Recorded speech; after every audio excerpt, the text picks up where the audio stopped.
Hi, I want to illustrate how to use a VBA function to simplify complicated expression in Excel. So I talk about SMA function. SMA is a simple moving average. It's the average of price of past n days. So the simplest is do the average, right? And then you can do average of past n day. And simplest you can do is average offset of today's price go back by n day, right? It's how the calculation.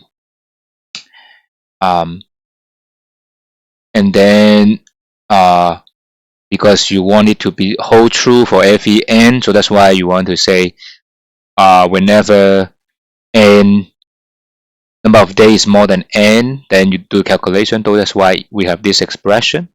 Let's see the Excel spreadsheet. This is an n, it's a price, and this part is the standard price, is the price of today and go back by n day, the size of n column, right? N day price, and then when the first day price up to today's price is more than n, then you do, right? So that's why when you change 3 to 4, and basically the first 3 days will become C, nothing happened because the if statement here. And we are showing that we can simplify by doing this SMA formula. Okay, let's go to a slide to see what's SMA formula here.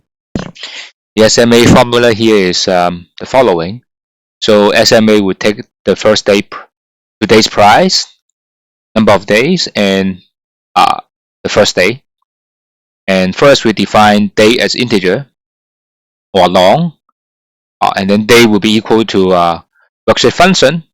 Calculate how many cells, how many days you have from day 0 to day today, right? Calculate number of day means a day, which day is it today?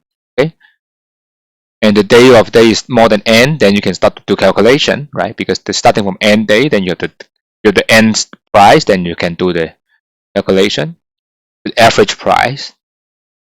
And here the range will be a little bit different. Will be starting from the minus n plus 1 up to day. The reason is you calculate number of cells, we just like say if 2 day average is you just minus 1 go back by 1 day and up to today. So that's why it's minus n plus 1. And if not more than n, then you don't have anything. So when you plug in this formula here as we do in the Excel spreadsheet, then this thing is much simpler, right? You can see this code is much simpler than this one.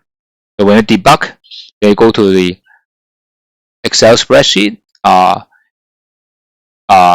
It's difficult, but when you go to the VB editor, it's rather simple. Where you can see this one, it's rather simple. You can check the basic logic without very difficult, right? Because when you check this one, right, it takes some time to understand what's going on. But when you have a much longer code, then things are more clear, more transparent.